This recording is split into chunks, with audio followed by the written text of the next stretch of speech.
time. Ain't nothing but a G.I. Joe. Consider yourself an accessory. Someone to catch these words is a necessity. You can't deny that the blame isn't yours. If you're hearing this, you're an accomplice in there. I got the best, I got the best, I got the best listeners. Am I guilty of being word burglar? Sure, but if you're hearing this, you're an accomplice in there. Hey, Cardassians. Welcome to Keeping Up with the Cardassians, which feels super awkward because right now our music isn't playing in the background. At least for us it isn't, but you're hearing it live right now. Is this weird for you guys, or is it just weird for me? Just for you. I'm fine. It is? Okay, well, screw you. I'm Nick. That's a little weird. It's Rob. And Joe. And hey, welcome to Keeping Up with the Cardassians. We are a podcast that focuses on all things nerd culture, including movies, TV shows, comics, and toys, and so much more. And sometimes music, including bands such as Dave Matthews, which we'll cover at some point again. But I don't have the sound bar for that, so we're not going to cover that. But today... This is already better. Today we are reviewing Battlestar Galactica in the second half of the show. We got 2 episodes to review today. We got 6 Degrees of Separation and Flesh and Bone, and those will be in the second half of the show. But the first half, we like to just catch up with what's going on in media and talk about what's going on in the world. And first off, I want to start off with this. I just got done listening to our previous episode, and I can hear the heartbreak in our voice when the Seahawks kicked that field goal to end the game. Yeah, I could see it in the room.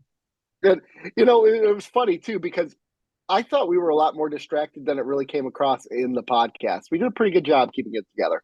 Oh, really? That's what I would say. I thought you in two weren't real paying time attention we at had all. it going pretty good. Yeah, I thought we were doing a really good job. But, you know, what can I say?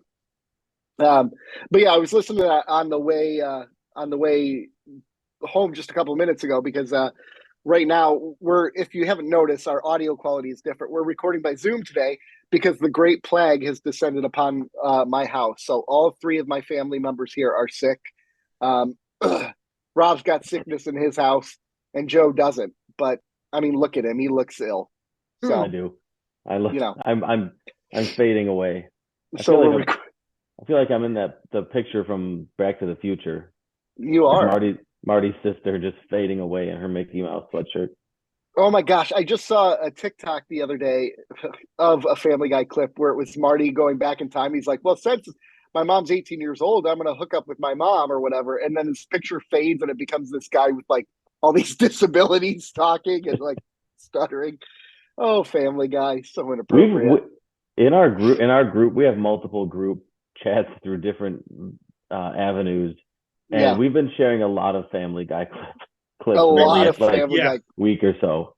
Yeah. I don't know what happened. Like I went down a rabbit hole of like Family Guy reels on Instagram. And in clip form, they're just so perfect to send to the group. That show is perfect for just little clips. For sure it is. It's fun. You know, it's a funny thing to think about because if you watch Family Guy now versus what it was at the beginning, obviously it's lost a little bit of a quality, but the show didn't really peak until it's like 3rd or 4th season anyways. You know, like the first season, if you watch it, it was kind of finding itself. It didn't know what it was. Yeah. And then it really kind of leaned into the sort of humor it had, and it got really kind of ridiculous and zany and very insensitive to a lot of the topics they would cover, like, but didn't care. They just went for it. And somehow it hasn't gotten canceled. Yeah, right. Then South Park. It got canceled. It got canceled twice, didn't it? It got canceled back in the day, but I mean, like, what I mean by canceled, I mean, like, by pop culture. Oh yeah, like cancel culture canceled? Yeah. Like, why is that Family Guy gets away with it? Yeah, them in South Park can skate free for some reason. I think it's probably because it's sort of what you expect going in. Okay. Like what are you going to Family Guy for? Why are you watching it? You're watching it because you like that kind of humor. I just feel like it's a lost cause if you're going to attack a show that I don't necessarily. I don't know. It's satire. I think satire is a bit more insulated than your average sitcom or other TV show. Yeah, I guess that's true. But like, it's interesting. Like in an it's era also where animated. How often do you hear about an animated show getting any Simpsons sort of and a backlash? Boo. Simpsons and a Boo. That's a good one. That's Yeah, true. yeah. Which Yeah. Do we want to discuss that? I don't really. How does everybody feel about that? I never understood why that was a thing so many years later. It's a voice actor that like. And it came so late. I know. It's like 25 years later. I don't think it's the voice actor. I think it's how much of a caricature it is of the Indian culture that makes it the issue. Like if Abu was a more serious character, I don't think it would be a big deal. But the fact that here's Abu who runs a convenience store, I know, I get it, but it's a white man playing it. So if it's an Indian man playing that character, fine, go ahead. But if it's a white man basically making fun of it by doing this voice, then that's the issue. So are we going to retroactively comb through all of media to find every instance where any ethnicity or any religion or anything that is portrayed inaccurately? No, I mean, you can't, because it's products of the times. I mean, like, there's no way today that someone would be like, okay, Brad Pitt's going to play Genghis Khan in a movie. But back in the day, they made John Wayne Genghis Khan, right? Like, they're not going to do that today. We're smarter than that. And I think that's why Apu No, we're not. John Wayne got attacked. He did, but not, it was a different era where, it was the minority of voices being, and I mean, by minority, I don't mean people of color. I mean, a very small percentage of people were actually complaining. Now it's kind of like, because of media and because of Facebook, the voices in the room are much louder. So these actors and actresses have to weigh that when they take these roles. It was kind of like what happened with Cameron Diaz took the role of Aeon Flux or something like that, and it was supposed to be an Asian character. Not Cameron Diaz. Oh gosh, I can't remember her name. Scarlett Johansson. No, South African, was in Devil's Advocate. Charlize Theron. She played that character, and she got ripped for it. And she even admitted, she's like, it was a bad idea. I shouldn't have done it. And there's been a couple other instances of that more recently, of white actors playing people of color, like characters that should be people of color, and them regretting it immediately after. But I don't think John Wayne ever walked back what he did, right? He's dead. He was dead. He was dead when they canceled him. Oh, you're right. Yeah, they did. Yeah. It was like a year ago. Yeah, oh, you're talking about more recently. Okay, see, I'm thinking back to that era. Like, no one cared. Nobody tried to cancel John Wayne. They would have elected him president. Well, it was the same thing with Cleopatra, wasn't it? What's her name played? Oh gosh, Elizabeth something played Cleopatra. I can't remember her name now, but she was like royalty and played Cleopatra, and she definitely shouldn't have. And I'm blanking on her name, and none of you are helping me out. No, I got the other one. We're gonna let you struggle with this one. Yep. I'm gonna figure it out. We like it when our audience yells at us. So Elizabeth Taylor. Thank you very much for no help at all. Yeah, you're welcome. That trap. I was thinking Queen Elizabeth. Were you thinking Queen Elizabeth? Yep. And her very brief acting career. Okay. Right. The one role is Cleopatra. Right. And decided this isn't for me. I'm just going to stick to being a royal. Well, I was going to start singing Royals by Lord, but I decided my voice isn't there today. I can't do it. We appreciate it. It can never be royals. Nailed it. You can be the queen bee. That's a good song. Somehow you sound better on Zoom than you do in person. It's because I have auto tune on right now. Oh, nice. Oh, is that a setting? It's a setting. You just missed it. So, all right. What else you got, gentlemen? I don't really have much, because we're recording on a Thursday due to illnesses, and I have things going Friday and Saturday, so we had to record early. Did we lose Nick? No, I'm still here. I was blowing my nose. I figured people don't want to hear that. Yeah, so it hasn't really been a lot of pop culture stuff. I mean, Joe mentioned about Reeves right deep into Batman too. So Yeah, I just read that story today or yesterday. They've got a movie, they've got it going, and they're deep into the writing process. And punishing our people. I don't know. I think that's like the best. What do you say? I heard punishing our peepees. Rob hit a punishing our peepees. Oh, I got a soundboard now. On Zoom? Yeah. People have gotten fired for that. I put a few on there. You got to be careful. So, no, but go ahead. Rob, you are cut off from being able to use the soundboard. Yeah, good luck with that today. Yeah. So, what were you saying, Joe, about the Batman?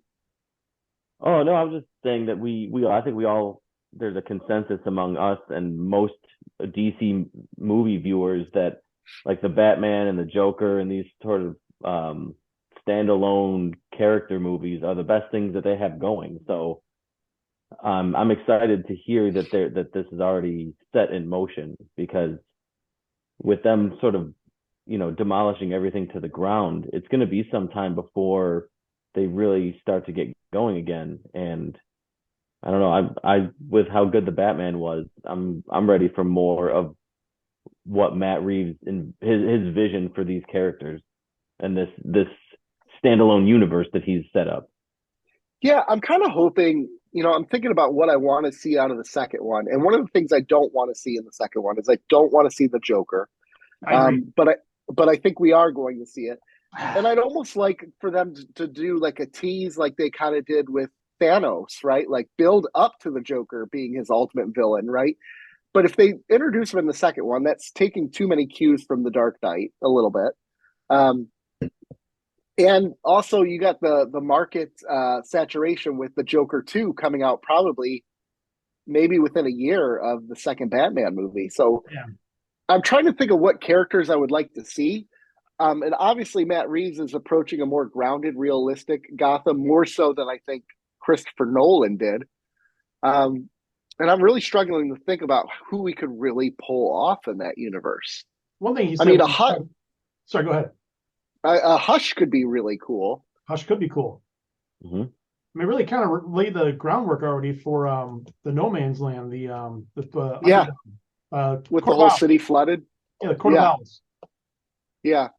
Well, and Court of Owls would be a fantastic storyline to explore, especially with Matt Reeves. Does that fit what he's doing with the Batman? I think it does. I think it does tremendously, especially with the context of the last movie. Yeah, I guess that's true with the links between the Arkhams and the Waynes and how everything tied together in the past. I could see that being a case. I could see how they could introduce a Ra's al Ghul in this one as well. But I don't think they're going to redo him. I don't think we're going to get a Mr. Freeze. I don't think I don't know if we'll see Catwoman again in the next movie. I think we might. One thing that he said about the Penguin series, it's going to lead into the second movie, which is pretty cool. Okay. Well, and that's him becoming the Penguin, right? Because he's never actually referred to as the Penguin in the first one. No, just Oswald or Cobblepot or whatever it was. Cobblepot, yeah. They talk about him modeling like a penguin. The Penguin picks up right after the first movie, right? Right. Like him establishing his crime empire now that all the other criminals are gone, or the top guys are gone. So Court of Owls was so good. It was when they did the whole New 52. And it needed it. But that was such a great storyline. Yeah. Well, and it's a much needed reinvigoration for it, because I think they leaned too heavily into the Bat family, and going with the New 52 kind of was able to take it back to scratch with Bruce Wayne and Batman. And I don't mind the Bat family. I know Rob doesn't like it at all. But I feel like the most interesting character in Batman is Batman. I agree. Let's focus on him. I don't want to see Robin. I don't mind Batgirl or whatever, but I don't want to see Robin. I have no interest in that, because I have no faith that anybody will pull it off the way I would like it to. And I'm not interested in Robin, to be honest with you. Yeah. With how grounded in reality Matt Reeves is trying to create these characters, Do you think he would? Do you think he would touch the Scarecrow again, or is that too much pulling from Christopher Nolan again? I don't. It's a little too recent, but I think the Scarecrow would fit well in what he's doing.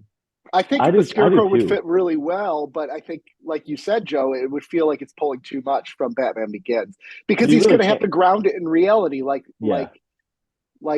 Scarecrow was in Batman Begins, which was a perfect take on Scarecrow. I loved that take. That was fantastic on the character. Yeah. I guess you could have like serial killer like Victor Zsasz and all that. Yeah, Zsasz is a good one. Yeah, him hunting him down would be a really interesting one. Another detective caper. They have to stick with what works. They can't lean too heavily in the action. I wouldn't be surprised if we saw some variation of Dr. Freeze, though, because how well Mask of the Phantasm is, and love that story. I don't know. I think someone posted a picture of Freeze too, of like in the production process. I could be wrong, but I wouldn't be surprised. Especially with Gotham being underwater. Yeah. They could work that in. Move into winter and everything freezes over. Yeah. So I could see that character. I could see a nice realistic take on that character coming from Matt Reeves. Okay, you got me on that. You've sold me. I'll see a Mr. Freeze one. But I actually have really important superhero news that I think you both need to know about. And I would tell you to sit down, but you're already sitting. Are you prepared for this? Sure. Are you ready? Not at all. Okay. So there's a role, who plays Lieutenant Jake Hangman in Top Gun Maverick? Yes. Oh, I've heard this one too. Yeah. He is working on a Captain Planet movie, a live action Captain Planet movie. And I want you all to be as hyped up as I am. When our powers combine, I'm for it. Bring it. It's going to be terrible. It's going to be terrible. I think there's anything you can do with that to make it good. You know what's so funny is I think back to this. Captain Planet came out in early 90s, was it? Yeah. I think like so. 92, 3, 4-ish. Maybe even now, earlier. Would it get made today with the 24-hour news cycle and something like, like these news networks attacking it as being about brainwashing our children? I think it's more likely to get made today. You do? Yeah. Oh, see, I don't think they touch it with a 10-foot pole today. No, I don't. Well, I mean, there's not a lot of originality in cartoons these days either. So there's not a lot of originality, period, these days. No, there really isn't. It's a little depressing. That's why I'm hyped for Captain Planet, the movie. You've seen the Don Cheadle ones, right? Captain Planet, Saturday Night Live or whatever it is, or whoever. Those are great. It was Funny or Die. Oh, it's Funny or Die. Okay. Yeah. Tree. He's like zapping them all, turning them into trees. That's great. I'd see that. Captain Planet. Give me like an evil Captain Planet. Funny or Die still a thing? Yeah. I think it is. I don't think they put out as much as they used to. But was that the who created that? Was that the Zach Galafanakis? Was he the mastermind behind that or no? Was Will Ferrell involved too? Because I could swear I thought it was like Will Ferrell, Adam McKay were the ones who created it. I'm thinking of Between Two Ferns, which was broadcast on Funny or Die. Yeah, that's a pretty great show. Yeah, because Funny or Die blew up, I think, when he did the landlord video with the little girl, where he came to the door and the girl was yelling at him. Yep. Yeah. It was glorious. Glorious. They still put out new material? I think occasionally. I don't know. I don't know. I don't really keep up with it, honestly. I haven't watched one on purpose in a while. No, I think the last thing I watched that was related to Funny or Die was an episode of Between Two Ferns. There's still a website, that's for sure. And I dig Between Two Ferns. Like, watching some of those clips are freaking hilarious, especially when the actors do it so well and they're completely deadpan for it. Oh, it's so good. Oh. It's a little Blair Witch Project-y for me, but I love it. Like once you learn that it's scripted and acted, and the guests are in on it, it takes a little bit away from it. There's no way they would sit down for that. Really funny. Yeah. Yeah, I don't know if there's anything new with Funny or Die recently. Just kind of browsing their website real quick. Yeah. Didn't he ask Barack Obama what it feels like to be the last black president? I don't know. I think he did. He would there. He grilled Brad Pitt. He asked him some really interesting lines of questioning. It's Zach Galafanakis is somebody he's what? He's a national treasure, is what he is. Looks like I don't know. I can't tell if I really like him or really dislike him. You really like him. I like him, but I think he's in that Will Ferrell camp where but he also burns out. His comedy burns out quickly to me, like Kevin Hart. That's like The Hangover, right? They're all doing the same thing. Oh, it's like you're Zach Galifianakis and you're doing your shtick just in different settings. It's like, I mean, The Hangover is The Hangover. That was classic, but like I don't know, his shtick sort of gets old for me pretty quick. Yeah, I agree. But when it's on, it's hilarious, and nobody else really does that. Like nobody else is Will Ferrell, no one else is Kevin Hart or Zach Galifianakis. Right, so right. What they do very well, but I just think that their individual styles of comedy, those stars burn bright. Right. Yeah. Slight correction. Funny or Die looks like they still have a presence on YouTube. Okay. Oh, they do? Okay. Because something was posted 48 hours ago. So. Okay. Yeah. I got some, as we've been known to cover DC Universe, I got some DC news. Do you want the bad news or the really bad news first? Jesus. Do we have to talk about it? Oh, I want the bad news first because I want to end with the really bad news. Okay, DC. So here's the bad news. There's reports coming out about how frayed of a relationship Dwayne "The Rock" Johnson had with WB over all this. Who cares? So the guy was so full of himself, right? He set up this he wanted to set up this whole universe where Black Adam and Superman fight, which is dumb because Black Adam is not Superman's guy, whatever. So he was pushing this through, ramrodding this through. In the meantime, the League of Super Pets came out, and Dwayne Johnson was demanding a producer credit on it, and they refused to give it to them. Then at the premiere of Black Adam, he was insisting that they also advertise his tequila brand there, and WB refused to do it. Really? So things are not going well. His tequila brand is Terry Mana, by the way. Now, do I need to reblock The Rock from my life? You might need to, man. You might need to reblock. He's sounding pretty arrogant. It sounded like his ego got the best of him, right? I don't know. He was a little too full with himself. Part of the reason I fell back in love with him was his humbleness. It doesn't sound like he's very humble here. And I also let's stop trying to make Black Adam a bad guy for Superman. That's not going to happen. Right. It's not good. For very bad DC news, there are reports that Ezra Miller will survive the DC universe reset as the Flash. That's hilarious. Like that is such a DC thing. Oh my God. I love how DC crumbles and they're going to wait for the dust to settle. And then as soon as everything pulls back into focus, it's just Ezra Miller standing there like, what happened? There's more. And no Ezra Miller, no Gal Gadot, no Henry Cavill. Come on.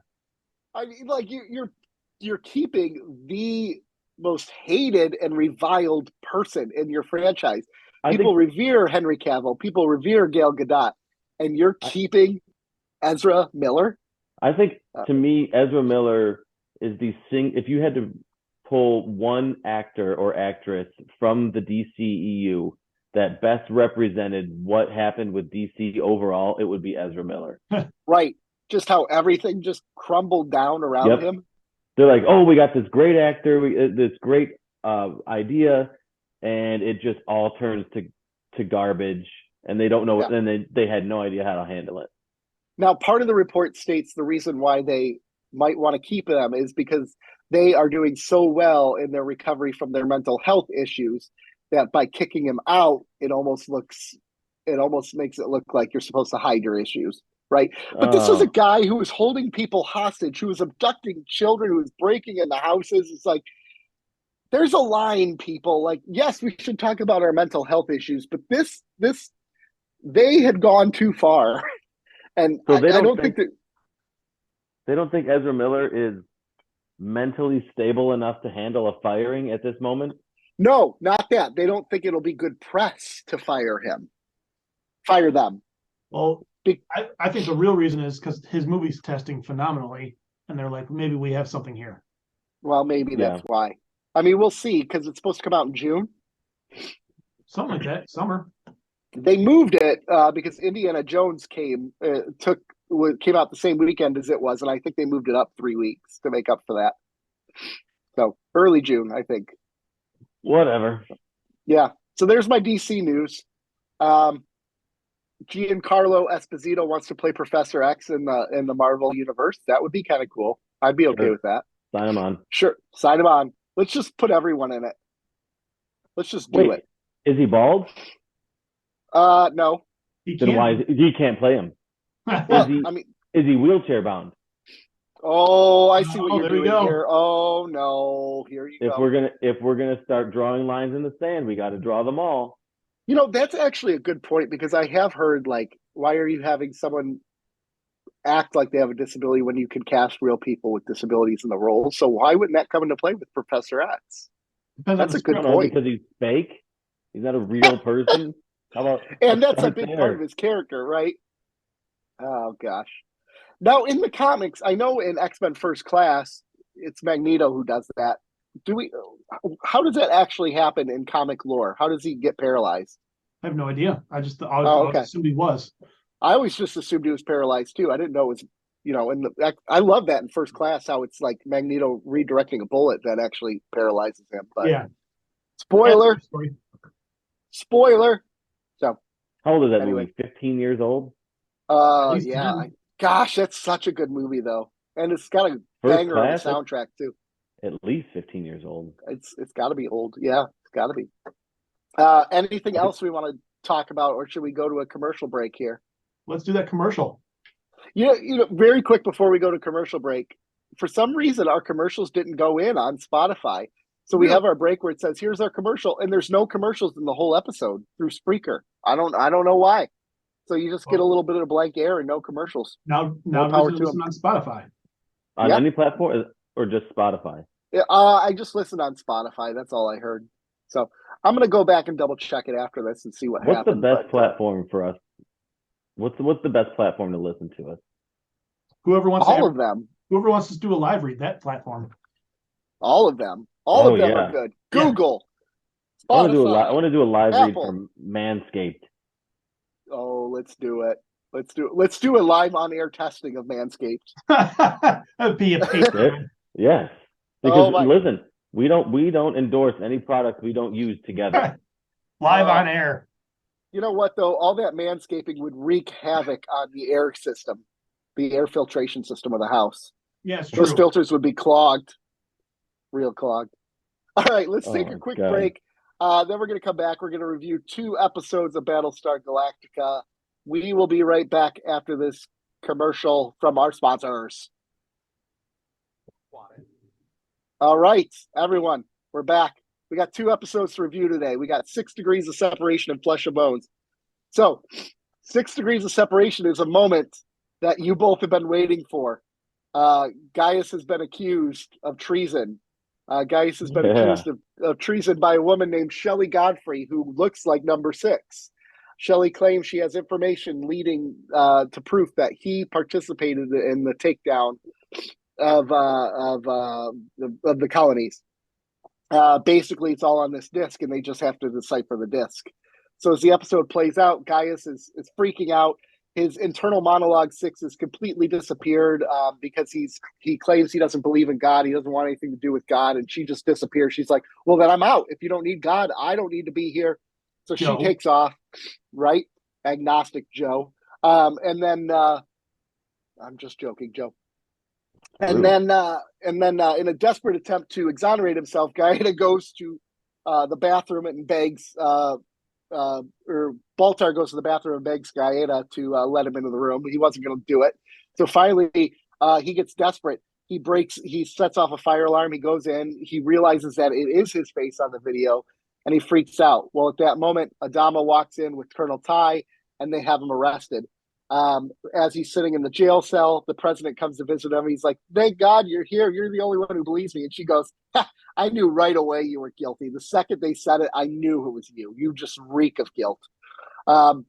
And then in the end of the episode, actually, it turns out it wasn't him. That was all faked all along, and Shelley just disappears. And why all this happens is because he goes back into his internal monologue head, and he's like, I believe in you. I believe in you. And all of a sudden, he decides he's going to believe in God. And then there you go. Meanwhile, on Caprica, Hilo and Sharon have sex. The end. Mm-hmm. So that's the end of that episode. So there you go. You finally got your episode that you've been waiting for, Rob. Well, here's the thing, though. He's accused of treason, but not because he shows all the obvious signs, but because someone else accused him of that. I know. They don't believe anything he does. It's somebody else comes on the ship and says, "Hey, this guy's weird. Like, he did something." And they're like, "You know what? He did do something." You know what? Now that I'm reflecting back on previous actions, he was but they didn't even mention, and that was one thing that kind of bothered me, was when he was accused, there was no reflection process on the thing. They didn't. There was no scene where they're like, "Yeah, this all makes sense. He did this, this, and this." Right. He has. You know what? Now that we reflect on his behavior, there has been a pattern of inconsistencies. It was just like this random person comes in and says, "You know what? He did something, and I have this piece of evidence." Right. Well, quote unquote evidence. Well, and I think we're missing that part of the story because it didn't really focus on the investigation, right? The side conversations that are happening between the XO and Adama. Like, we don't hear that. We don't hear the conversations with Roslyn and Adama either. Like, instead, they're focusing on the inner monologue of Gaius, which frankly, at this point, I don't really care about that because I already know where Gaius is. He's a paranoid, schizophrenic guy who's already thinking everyone's out to get him, right? So I don't really care about him. I want to hear that backstory, but instead we get his view. So I think that stuff was happening behind scenes, but we don't see it. And I think that plays out with Rosalind coming to his prison cell. Because I think without her, she said it without saying it. Like, she's like, "I knew you were guilty," right? Like, she doesn't even hesitate. She just but at the end, calls it as it is. She was all about saying, "Hey, he's good. Sorry, dude." Well, that's keeping your political capital, right? Well, yeah, but I'm just curious to see how they recover from that. Yeah, what her viewpoint is moving forward if it comes up again soon.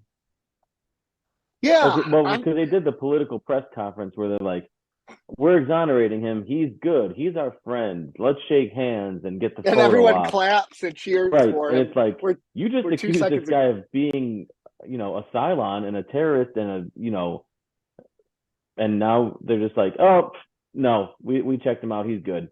And the president just got done telling him that she knew he was guilty and was like, "Here you go." Yeah. Yeah. And she's right. That's the funny thing about it. She's right all along. She is she is right, but not in the way that they think. No, because that's the thing. Like, he didn't know he was collaborating. He didn't know he was doing this. So that here's a big question I have about this. He knows would have came out right away and said, "You guys, I was played by a Cylon agent." Yeah. Does that change things for him? Or do you think now that he's waited so long that he's screwed now? He's got to see it through. But we're only a couple weeks out. We're only like 3 weeks out since the fall of Caprica. Still screwed, right? Well, in my mind, we're 7 episodes. So. Yeah. We're too deep. We're in too deep. He had 6 episodes to do this shit and a miniseries. Yep. Yeah, he did. He had a lot of time. He had 10 hours. He should have figured it out by then. But I mean, no.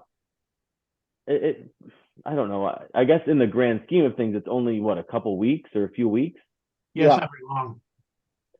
So I guess maybe, but he would have had to do that before this episode. From here on out, he's got to see it through, Yeah. Whatever Rosalind says, whatever Adama says to his face, you know there is doubt, and they're going to look at him with a little more scrutiny now. Oh, so him coming to them and saying, "Oh, I was played by a stock," like that's now very suspicious. Instead of before this, it would be like not. I mean, it would be suspicious, but not. He wouldn't have the history. He wouldn't have the accusations. So it would be met with a bit more honesty from his point of view. Well, could that work in his favor, though? Could he be like, look, you all got played by Shelley. Look how easy it was for her to play you. It's still too late. Now let me tell you about the Shelley who slept with me. So now that we're talking about this, it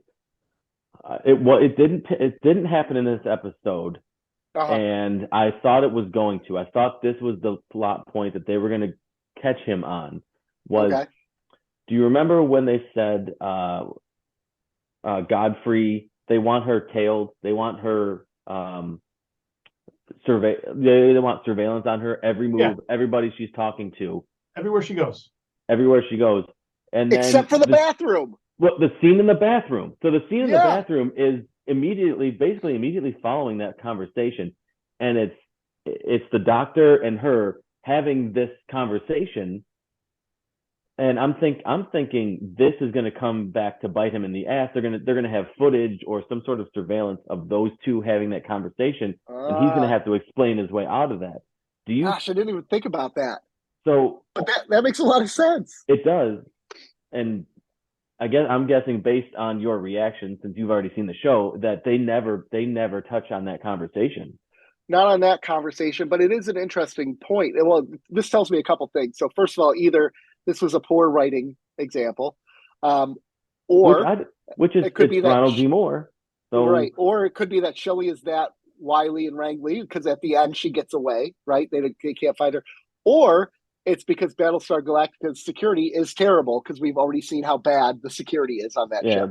Because they weren't a fighting ship, right? This was a museum ship. So this wasn't your best officers on here. This was like your cast-offs.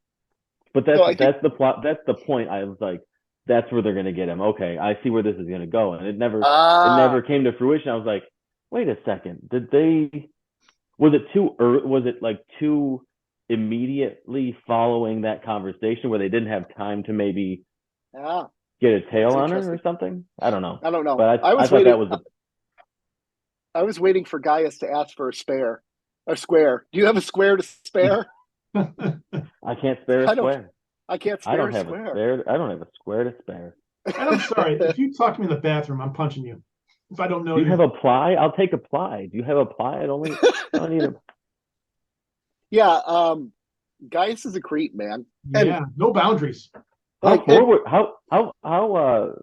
progressive of Battlestar Galactica to have a unisex bathroom. I thought the same thing, yeah. Well, we saw that actually in the pilot where the dressing rooms were for male and female, right? When Billy accidentally walked in to the dressing room. And I think they do a really good job dealing with sexuality, but not all at the same time. Like they don't shove it in your face that they've kind of progressed past that stuff and they don't worry about it. But at the same time, it's very noticeable if you pay attention to it.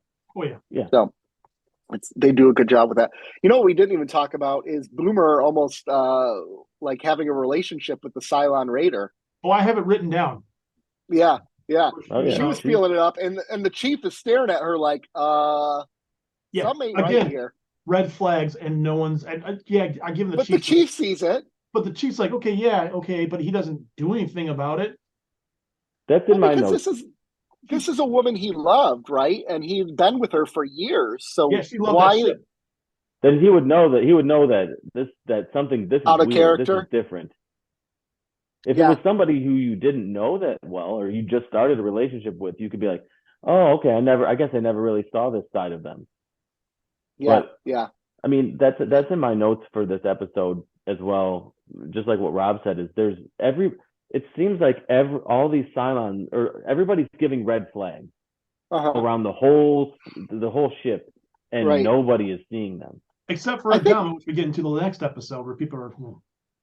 Oh, I like that. Well, Odama caught on to Shelley real quick in that room, though. I appreciated that too. I really did. Because they could have leaned into that and been like, Odama could have made out with her or whatever. They could have done that. And I appreciated how they had this guy, a level-headed person. If that was Cisco, he's making out with her. They having babies right then and there. I like how she makes the moves and like he just doesn't flinch, and they just cut to him on the phone. He's like, "This bitch is crazy. We need surveillance on her ASAP." Immediately, right? And of course, like, why wouldn't you? This is a woman who's like, "I'm so heartbroken. He was my love, and he's dead. I'm so lonely. Sleep with me." Right. That. I mean, first of all, number 6 is really horny. She needs to dial it back. Hold on. She's a whore dog. All the Cylons are horny. All of them. Well, so far we haven't seen Liam be horny, and we haven't seen what was his name? Oh my gosh, I'm blanking on his name. So we haven't seen the males be horny. Doral, yeah. But the females, both females. Boomer, Boomer, Boomer's booming everybody. Boomer's all about that boomtown. So gotta appreciate it.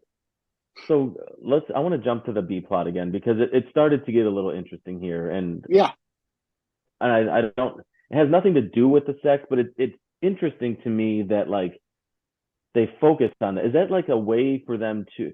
What's the deal there? What's the whole? There's a reason for it. I mean, like I wish it plays into a story point that becomes a focal point of the series. So, is it like they have to have sex with them or get them to fall in love with them as sort of like a recruitment tool? Is that like? I don't say. That's kind of how it was portrayed. That's how it landed with me. Did it land that way with you, Rob? No, not necessarily. It just men are going to be men, and the way that I think it was 6, right? When she went back and said, "Oh, I slept with him," and 6 was like, "Well, did he fall in love with you? Did you get him to fall in love with you, or get to start a family, or what was the wording? Was it start a family, or?" I think that was 6 just giving her crap because they said 6 does not like Sharon. 6 can't stand her. Like that was the whole conversation that Doral was having. Like, what's your problem with her? She's not one of us. She's one of them. She acts like them. And which is why I think Doral, Doral. That's the guy Doral? who who's sleeping with on He was the press I wanted to say Cardassia, but it's on is it Capricorn? Caprica. So have either of you ever had sex where you lit up someone's spine? Yeah, twice. Good. But he's not. Is he looking at her spine at that moment? No, because the spine's behind. No, but I mean, his eyes are in the back of his. His eyes are in the back of his head at that moment. I know that she's not going to let doggy style happen. No. Yeah. No.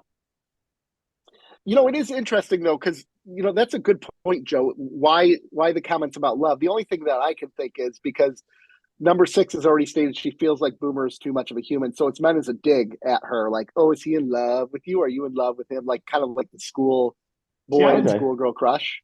I thought it was more like part of the plan, and it kind of came across hokey to me the way it's delivered. Okay. Maybe I just didn't see it the way you did, Nick, but I kind of viewed it as some kind of thing they have to do, which because from the get-go, the mission was to get him to follow her wherever she went. Does he go away or does he follow her? Is he in love with you or is he not? And so that's the way I viewed it. I didn't view it as mocking her. Okay. That's the way that I didn't view it as hokey as I think Rob did, but to me, I think getting them to getting whoever to fall in love with them, I thought it was part of the plan, because now this is twice now that we've seen this with the Doctor in 6, and now with Boomer. So I just figured, okay, this is kind of what at least the females are supposed to be doing. Now in the next episode we get a better insight into Cylon's especially the male Cylon. But Yeah. I don't know. It just seemed like this is okay. This is part of the plot or plan for. I thought it was recruiting, but like, sex is a great recruiting tool. Let me tell you. I mean, it seems to be working real well so far. But we'll find out. Oh, one other part of this episode that was great, and it was just a quick scene, was when the XO went in there to see Starbuck laying in the bed. Oh yeah, you know, because she wasn't getting out of bed, and he's like, just every minute you're laying in that bed is another minute you're confirming my opinion of you. Yeah. That was such a great line. I loved it. Oh my gosh! I haven't been a big fan of Ty. Ty. Yeah. I don't know if he's going to come around to me or not, but I haven't really been a big fan of his so far. But we get a big episode with him next week. I really did love that line and that little interaction, because I was like, yeah, because it was a little cliche the way that Starbuck has been moping around. It's like, right. Okay, we have this tough female character, and she, she's a leader, and she's a tough person. Yeah. And she's all of these qualities, and then something happens to her, and now she just sort of retreats, and she's sulking, and yeah, it does not fit her at all, especially because even in her rescue, how much bravado she had, right? Yeah, like right. This is not her as a character. Kind of came out of nowhere. Felt out of place. Yeah, it felt a little out of place. But if all that was just so they could give me that one line with Ty, I'm okay with it. Yeah. Because what got her out of bed? It was Ty. That's how much she hates this guy. They do have an interesting relationship. Yeah. Yeah, they hate each other. They hate each other a lot. But I feel like there's mutual respect. There is a deep down. Do you think there is? Like deep down. I don't think there's mutual respect. I don't think there's any respect there. I think they hate each other's guts. I think there's some respect out of Ty, but not out of Starbuck at all. Oh, okay. I think. See, I'd put it the other way, if anything. No, because Ty went in there to taunt her to go help him out, so that shows respect right there, because he knew she would be an asset. Yeah. Oh, that's a good point. Yeah, they knew her help was needed. Well, she was the only one to get that thing flying, and they couldn't figure it out. Well, and he knew that, and he knew that she was an asset, so therefore, get the asset in play. He doesn't like her, but he can respect her skill set. I also love Doc Cottle being like, "You need to be weaned off the pills because I need them for me." Yeah, I like the doctor's amazing. He smokes while everybody's examining everybody. I dig it. He's amazing. We need more doctors like that. All right, should we move on to the next episode? Or you guys got anything else on this one? Well, I just wanted to note that twice in this episode we had characters. Well, three times. You had Godfrey accusing the Doctor of being a Cylon, right? But then you had the Doctor as soon right as the president passes out, saying that she's a Cylon, right? And which was interesting, because if she heard him, like, what was his plan there? Like, was that the moment he was going to come clean and say, I was kind of played by her? Gosh, yeah, I forgot about that scene. Yeah, it would have been, right? What was his end game there? Because that was like the make or break, the shit or get off the pot moment for him. But I think that's I think that's the thing with Gaius. He doesn't think anything through, right? He's a man of just passion. He just goes with it. He's about impulsive. Survival in that moment, right? So what is going to keep me alive right now? Well, telling him Shelley's a Cylon. Oh, well, what's the next step? I'll think about it when I get there, right? Like, that's what he strikes me as. But he's not a master manipulator. Yeah, he's in that moment. Yeah, he for sure is reactionary. I mean, I think that's part of his character, is that he's incredibly intelligent, but he's emotionally stunted. Like, he has no personal. He has, he's book smart, but not street smart. Yeah, in a lot of ways. He's what? What did you say, Rob? He's emotionally disabled. Yeah. Yeah, feels that way. He's Sheldon. Kind of. But so in that moment, he's like, I think he was sort of calling Six's bluff until the end, until that moment. Like, she's not what, until he saw her on the ship. Yeah. And I think that's when he knew it was serious. And I think in the moment where he told the president that she was a Cylon, I think if that moment goes through, I think he had chosen a side, right? Just like Adama said, you need to choose a side. He chose a side in that moment, and whether it's God or fate or whatever stepped in, right? And he wasn't able to follow through with that choice. So this is that's a really interesting discussion point, right? Because here he is claiming to now believe in God and God guide me, blah blah blah. But this was a decision he made out of desperation. This isn't a decision he made out of long time thought and like this is his primal lizard brain reacting to keep him alive. It's like the equivalent of holding a gun to someone's head and saying, if you don't believe in what I believe in, I'm going to shoot you. You're like, okay, I believe exactly what you believe. It doesn't mean you buy it. We could talk about this episode. This was a very good episode because it brought up a lot of things I wanted to discuss. Quandaries. Yeah. Well, not moral quandaries, but like this episode is exactly how religion has grown. It's fear. It's like this is all fear based. Right. Yeah, and I think like we're living in an era now where we're seeing the effects of that fear, right? We're seeing the collapse of Christianity as we know it because it was so fear based. And right now, you have all these people working on deconstructing it. Like that's where I consider myself. I'm really working on deconstructing faith, and instead of leading from a place of fear, I'm leading from a place of grace because I think that's what God more aptly represents. But so much damage has been done over thousands of years that doesn't get fixed overnight, right? Right. Oh, Rob gave the thumbs up. I love it. So I think we're seeing the same thing here. It's a good story point by Battlestar Galactica, right? And without them hammering you over the head with it too. I don't think they did. I don't think they did either. I don't think they hammered it over the head, but this was definitely the most in your face about religion. They've gotten about religion. Yes. Over the course of of what we've watched so far. Well, we get a little bit into it the next episode because we're starting to see how religious the Cylons are. Deeply religious. Yeah. And if you've noticed, the difference is the humans believe in the gods and the Cylons believe in God. So it's a polytheistic versus a theistic society right now. And they're fighting over religion, essentially. Yeah.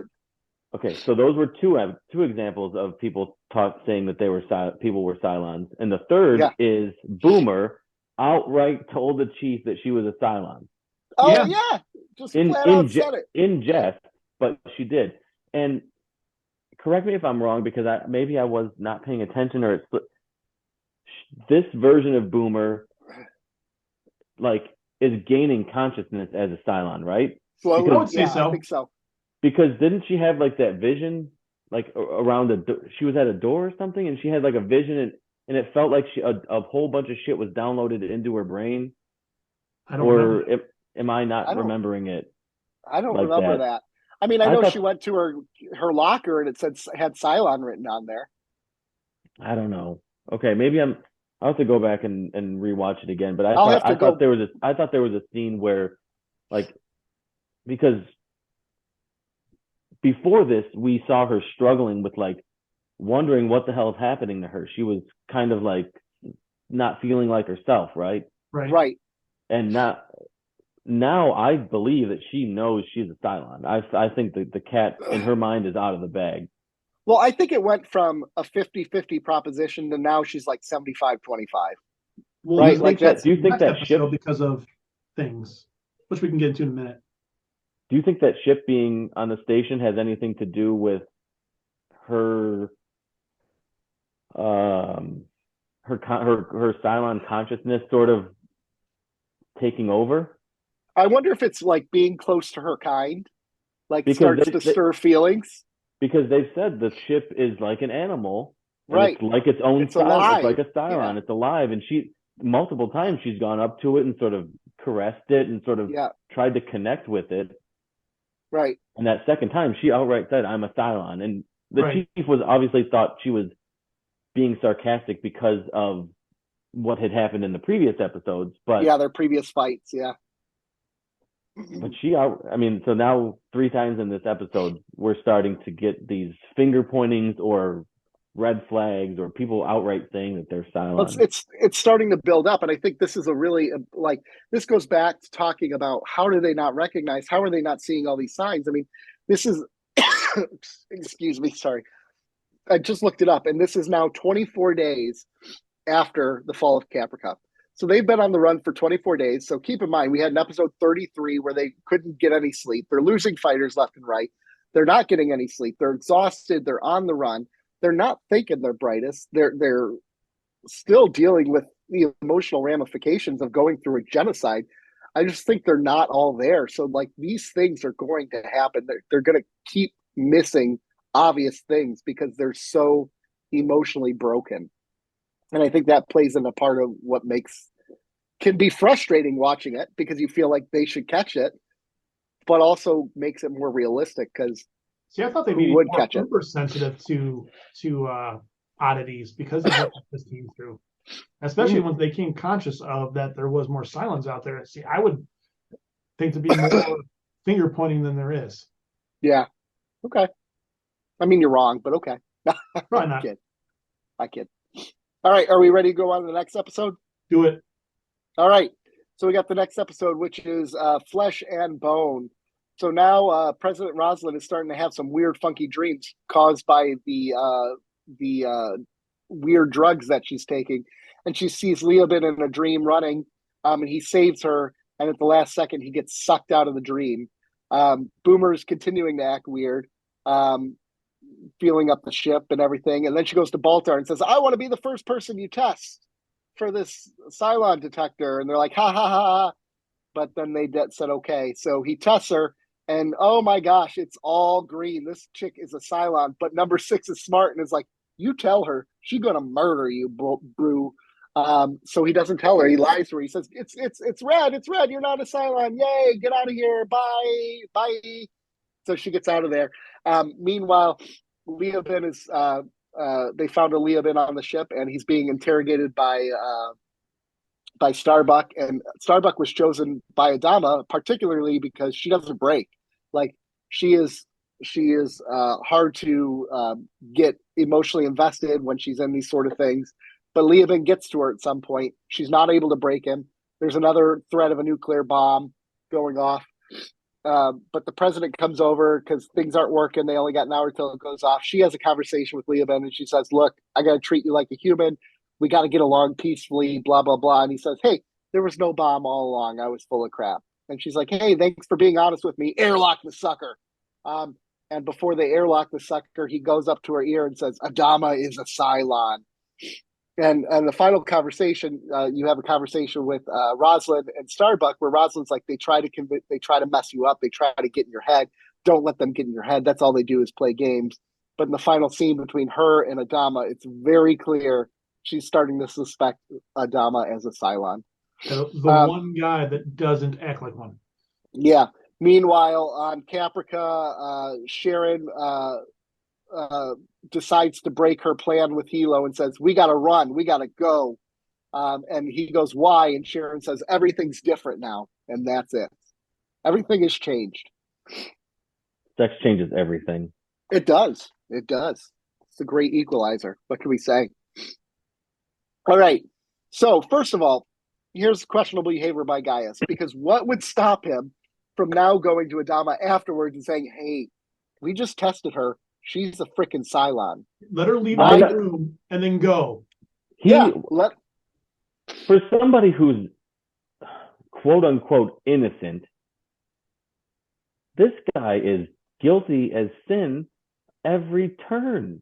Well, yeah, he keeps making dumber and dumber decisions. It's like, I can see why you lied in that moment, and everyone would understand why you lied in that moment. But you immediately go and say, look, she's a fucking Cylon. I just tested her ass, and she tested off the fucking charts Cylon. Like,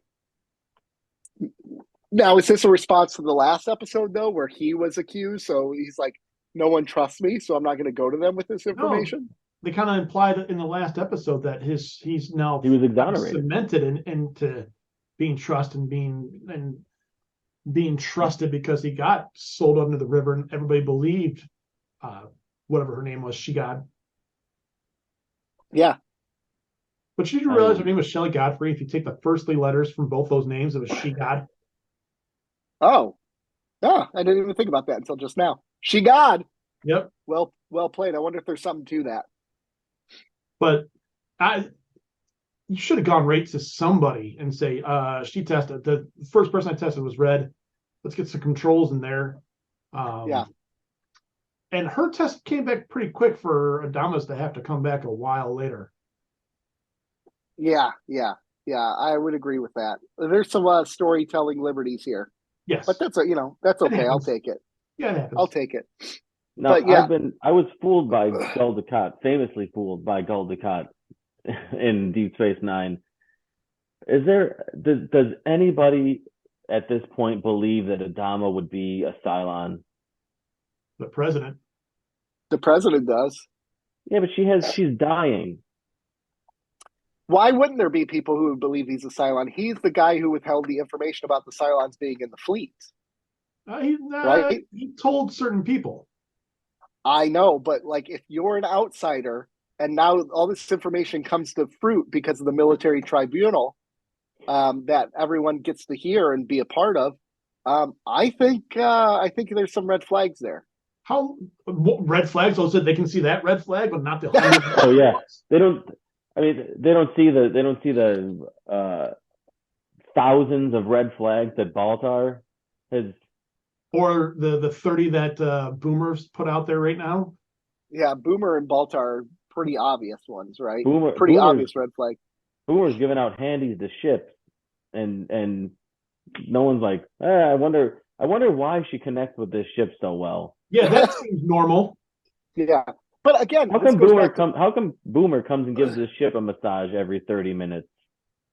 This is where I go back to them not being so emotionally traumatized, right? They're not thinking rationally. Like all it took was for him to whisper that in Rosalind's ear, and she's all of a sudden now suspicious of him. Like that shouldn't happen like that. But when you almost get exterminated as a race, I'm sure it's pretty dang convincing. Right? I mean, like it'd be the equivalent of gosh, I'm blanking on the name, but Joseph Goebbels coming up to you and saying that FDR is really a Nazi, before he's assassinated. It's going to create some questions on that. So, okay, I was thinking about this watching, and let's say you're Baltar, and that's his last name, right? Gaius Baltar. Yeah.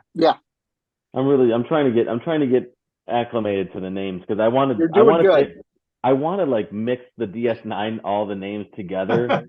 Yeah. So Gaius finds out that his test says Boomer is a Cylon. Yeah.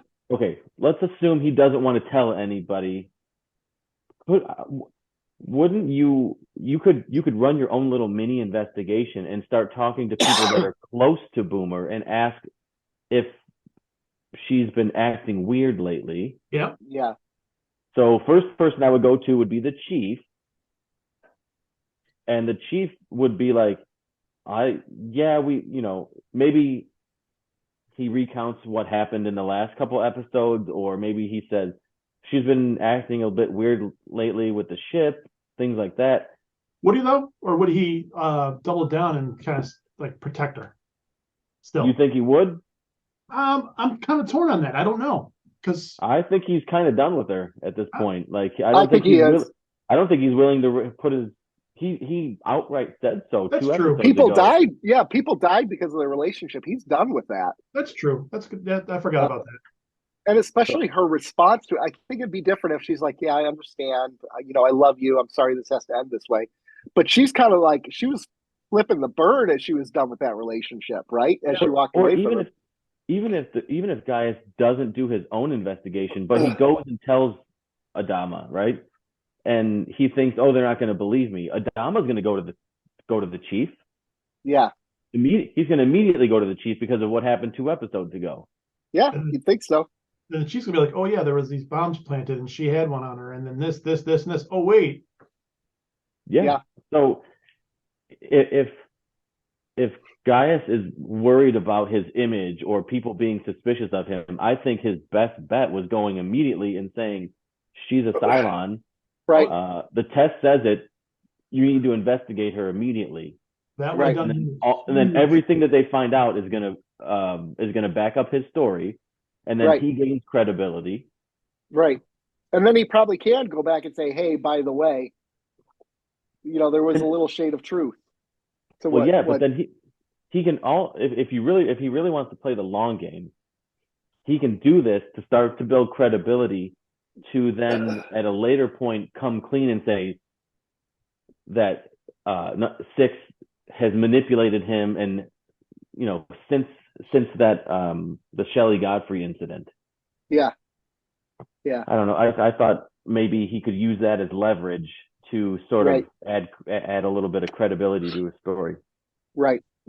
I agree. He did none of that. He did none of that. He didn't do shit. He did none of that. But that's the thing we've learned about Gaius is he's kind of an idiot, right? I mean, for as smart as he is, he's an idiot. He's stumbling over his own feet. But you think there's part of him that wants to be a Cylon or wants to help? It's because it seems like he is like way too willing to do whatever it is that Six says.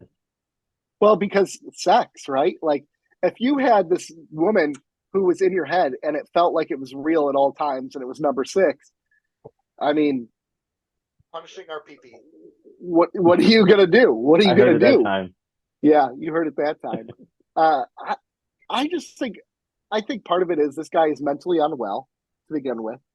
And I also think he harbors so much guilt over what he did do that he just doesn't see any way out of it. He sees himself as completely trapped, and there's no way out. Shown him actually have guilt about it? Not or is it more really. Fear of being found out? See, I'm kind of reading. I don't think it's guilt. That's He's doing it for because he's fearful. He's fearful of being caught that he accidentally let these people. I don't think there's any guilt. They haven't shown any guilt. It's like stealing the cookie from the cookie jar. It's like I'm not mad that I stole the cookie. I'm more mad if I get caught for stealing the cookie. I think he's just scared of getting caught. I don't think he has much guilt at all. At least not at this point. I think both the fear and the guilt are. I think if he would have done this, if he would have come clean a little bit earlier, the fear part about like he would have nothing to fear because he wouldn't have so much baggage that they would find out. He wouldn't have his closet wouldn't be so full of skeletons. Now there's so much shit that there's so many red flags and so many stumbles, and he has made so many poor decisions at every crossroads. Right. That it's like, well, what, in the beginning, you could be investigated and say, well, why did you do this? Well, I didn't know, or I was being manipulated. And now you can't, instead of explaining maybe 1 or 2 decisions, you're explaining a series of maybe 6 or 8 or 10 decisions now. And it's like, well, at any point you could have come clean and you didn't. So at this point, it's almost like negligence, which is just as bad as outright helping. Right. You know what we haven't talked about at all so far is Leoben and the interrogation and everything that Leoben says. So Leoben basically says to Starbuck, he basically knows her whole life, talks about how she was emotionally abused by her mother, uses that against her, but says, hey, you're going to get to this planet that's going to lead you to Earth. He starts like prophesizing and saying, hey, God told me these things. So he says, I am God, right? At one point, doesn't he say that? I am God. And she laughs at him. He's like, we're all God, right? Which is interesting. And then the whole back and forth about how human beings were sinful, and that's why God created Cylons to punish the humans. I dug that exchange. I like when a sinner calls a sinner a sinner. Yeah. It happens a lot in our culture, in this world. Hypocrites abound. But it is interesting, right? Like the Cylons, in their mind, they have to wipe out humanity in order for them to grow because humanity was so deeply flawed that there's no saving it, right? So in their mind, by wiping out this infestation in their mind, they're going to make the world a better place. Man, but That never works out. Yeah, from everything we saw about Caprica and the human race as it was now, they're gonna be really disappointed when they get to Earth and the S show this place is. Yeah, right. Yeah, the things aren't going too well. We should have started there and worked back. We did it wrong, man. They're not so bad. Place. They're not so bad. Yeah, they're not so bad. Can we have a do-over in this one? You know. Are we all in agreement? I mean, well, not in agreement. What do we think about Starbuck being the best person for this job? For the interrogation job? Yeah. Yeah, because she's so cocky. I think she is, because she's so cocky and arrogant and full of herself. Yeah, I think that works in her favor. I think she's not. I think she's obvious. I think it's obvious that she is. Her bravado and cockiness is a complete cover up for. It's a facade. It's to cover up everything that the Cylon puts out on the table. Right, but this is this is her surrogate father, basically, not surrogate father, but this is her dad basically saying, "Hey, I want you to do this," right? Right. And like, this is after he found out that she let her emotion get in the way with Zach. So maybe it's a way of him saying, "Look, I know it's not going to happen again," which is a dumb thing to do. So, or it just seemed like, again, it's red flags that are being ignored. Like, we just had physical harm, and you just saw a emotional and a very fragile mental state that she was in. She couldn't even get out of bed to do something that she loved, right? Yeah, not even a couple days ago. Right. She had to be coaxed out of bed.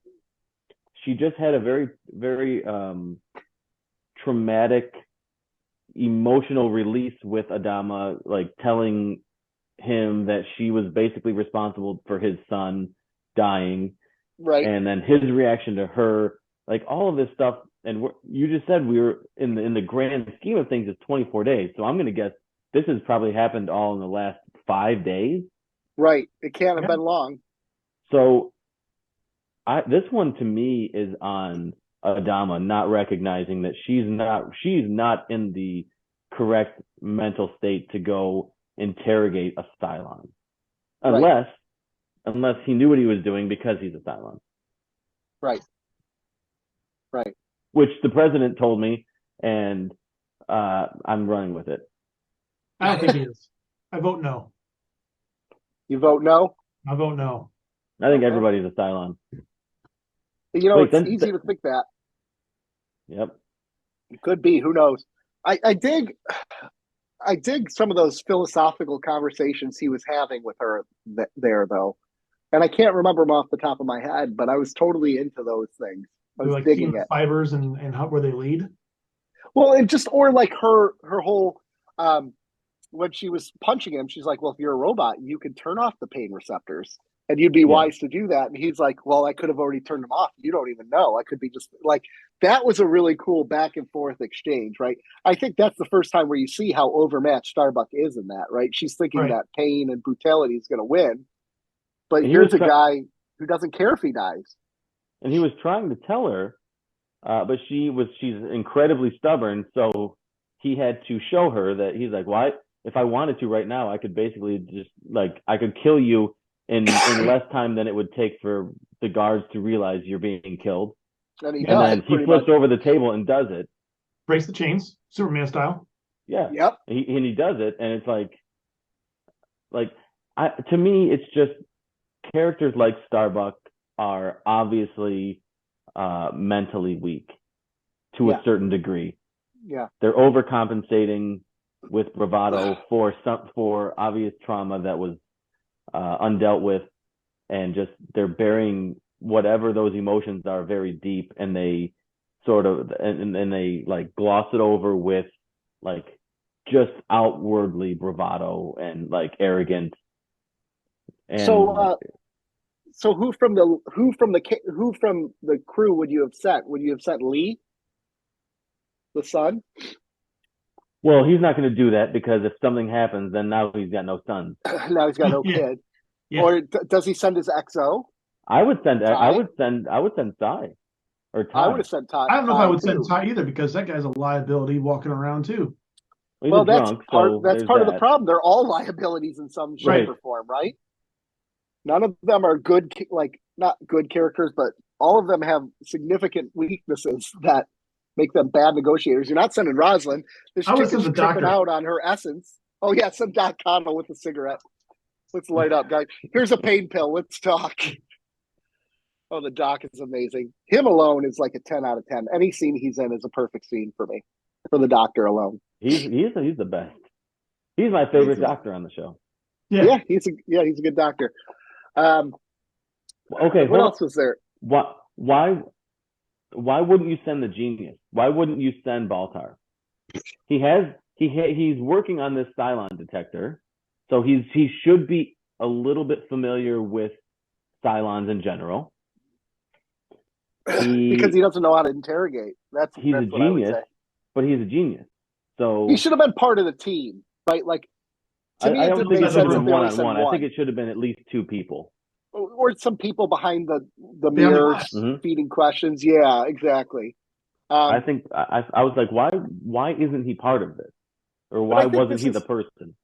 I think this is part of the humans still underestimating the Cylons as an enemy, right? That's true. Which is funny because you wouldn't think they'd underestimate them after they basically annihilated them, but it was a surprise attack, right? So I think they just like there's Starbuck constantly saying you're just like hard drives and data banks in your brain. There's nothing more to you. You don't have a soul. Like they're continually minimizing these people who are continually dominating them, right? Yeah. So I think it's bravado that leads to this, and not just on Starbuck's part, but on Adama's part to only send one person. And if you notice too, even with I think initially Rosalind, when she initially had that agreement with him, I didn't think she was going to airlock him, but it was the part where he said something about we're people, where she gave him that look like, no, we're not equals, bro. Like, I think that's the moment she decided to airlock him. Well, I don't know why she did that, because she kept calling him like him and he, and using those types of pronouns, whereas Starbuck was like, I think it was Starbuck and I think it was Adama who said it. Adama said it on the phone. He's like, it's not a he, it's not a he, it's an it. Yeah. Initially, I thought that she pushed him out there luck when he said Adama's a Cylon. I thought that was her deciding point, and then the reason she started to kind of change her philosophy that he might be a Cylon is when she saw him get sucked out the same way she saw it in her little vision. And it was her vision. Yeah. Okay. Oh, that makes a lot of sense too. Could be either. I don't know. But anyway, it's interesting now that we're starting to shift a little bit into some more of their moral, philosophical, and religious elements in the show are starting to come more into play now, I think. I mean, the moral elements were always there, I guess, but the religious elements are now more coming into play. Like the prophecy and all this kind of stuff is starting to come into play. Now, Nick, do you know the original series at all? Not really. Okay. No. I'm just curious how close this one plays to the original. Oh, I know it doesn't play close at all. Oh, so it's quite liberal with it. It's a very liberal adaptation, minus the fact that, you have Cylons and humans, and the humans were on the run. Okay. But I think all this stuff with the prophecies and all this and going to certain planets and the Greek gods, I think that's just for this one. I'll look it up. I'll have an answer for you next week. Cool. Do that. All right. Should we rate these boys? Sure. All right. Why are you assuming the gender of these episodes? True, Nick. I said, should we rate these, boys? Okay. You two. Wait, why are you assuming my gender? I don't like fuck without purpose. Okay. Yeah. Okay. That's true. I don't. All right. 6 degrees of separation. Nick gives this episode 6.5. Oh, I wanted to talk about the lack of Kevin Bacon in the first one. How can you name it that and not have a cameo? That's true. It's very, very disappointing. What did you rate it? 6.5. We'll go 6. 6. Wow. Ooh, you didn't like it, huh? I want to give it a 7, but I feel like that's a little high. I'm going to go 6.5. All right. And then we got Flesh and Bone. I like this one. I would give it a 7. How's it 6.5? 6.5. Ooh, I don't think I like this one as much as I like the first one. So a 6? I don't know. Oh, I'm gonna go 6.5. 6.5. Oh, he So the chickened same out. for the both. Okay. right. Okay. Well, it's still not bad. Still not bad. We're in good shape. I don't know. I feel like I'm like sort of recalibrating. I feel like Yeah. I was a bit like 7, like 8s and 9s in the beginning, and I liked the idea of both of these episodes. That they were definitely plot points that I was hoping that they would get to at some point. Yeah. And they're starting to get to them, which I like. Well, and I would agree with, I don't think you were starting off too high with the ratings. I think those initial episodes were really that high. And I think we're kind of nearing like a taper point as they're built, because we're getting ready to go into the finale here, the season finale. We got 12 episodes, I think. 5 episodes left. Yeah, Koval's last meeting is a 2-parter. Yeah, so we don't have much left of this season. So we're nearing the end point. So we'll see. All right, gentlemen. I got to say, though, so far, I mean, I know I rated these a 6.5 and everything, but all these episodes have been gassed. They've been really good. Yeah, like, I think so, not too. a lot. I mean, you can argue which ones are better than others, but as far as, moving characters along and plot points along and, introducing different characters or different sort of forks in the road of these plots. Right. There hasn't been a lot of like downtime. I know we said the Caprica storyline was boring, but I think it's starting to ramp up, and you're starting to see some of the things that they were very, very slowly putting together. You're starting to see where it's leading to, and some things are starting to happen where it gets a little more interesting. Like they're not just stranded on this planet anymore. They're interacting with other people, and now they're on the run. Right. So it's a little bit, yeah, exactly. They are building up to something. It's about time. And one thing with that storyline. Sorry. Go ahead. One thing I forgot to mention in the last episode is you kind of got the answer to the question whether 6 was in his head or not. Because she seemed to have manifested herself into a object. I don't know what you want to call it. Oh, yeah. And then she was back in his head by the end of the episode. Yeah, I was always under the impression that she could do that. Not initially. Initially, I wasn't sure if she was in his head or if it was him like creating her in his head, or if it was like a Cylon projecting into his head. Yeah. But I got that answer, I think. So obviously it's her, because she wasn't in both places at once. She was in one place. She never was. Right. Yeah, she never was. Yeah. And basically it kind of timed up right when he was saying his prayer in the brig is when she disappeared, right? Yep. And that's when she reappeared in his head, ready to do the freaky deaky with him again. Yeah, yeah.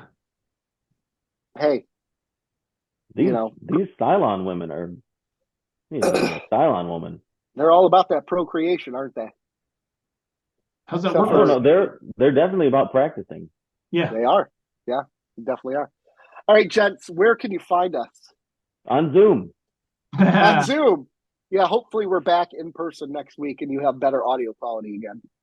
Yep. We can follow Instagram, keeping_up_Cardassians. We also have a phone number you can call, 734-494-0980, and leave us voicemails. We love those. I love how you remember file a complaint about the audio quality. Yeah, you can bitch about that, whatever you want to do. But we like those. Do whatever. We like you complaining at us. We like you telling us our ideas are good, bad, whatever. Yeah. Join our Patreon page as well. We have a $2, $5, and $10 tier.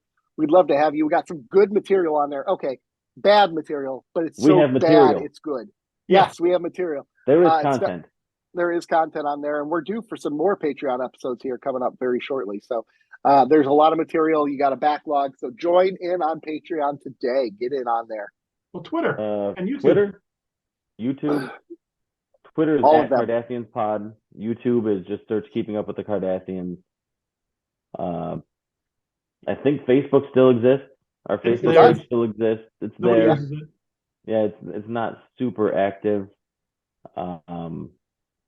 We we don't really have, I mean, we have somebody who helps run some of the social media, but as far as a full, like a social media manager, we don't have that. So we don't have that. We're accepting applications now. Pay is yes. minimal. Would you like to work for free for keeping up with the Cardassians? Call us at 734 494-0780 and submit your resume. All right, everyone. But it's been a joy. It's been a blast. Have a good rest of the day. Thanks for keeping up with us. Bye.